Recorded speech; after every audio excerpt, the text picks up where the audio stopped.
সবাই মিলে বলো জয় হনুমানজি।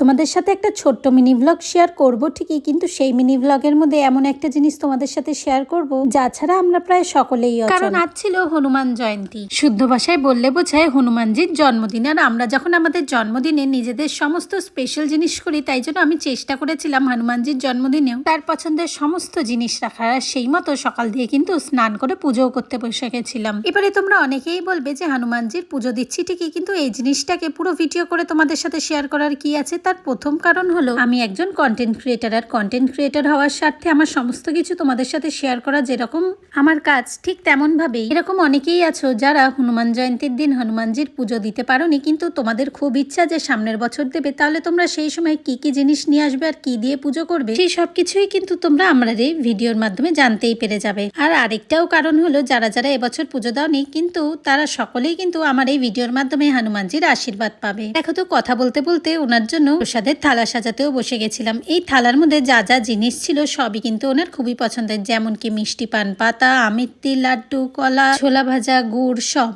দেখতে দেখতে কিন্তু পুজো করা হয়েই এসেছে। এবারে আমি আরতি করার পরে হনুমান চালিসার পাঠ করব আর আমার পুজো করাকে সম্পন্ন করব। আমি আশা রাখি আমার এই ভিডিওর মাধ্যমে তোমরা সকলেই যেন হনুমানজির আশীর্বাদ পাওয়া, তোমাদের সমস্ত দুঃখ কষ্ট মুছে যায়। তাই শেষে সবাই মিলে বলো জয় হনুমান।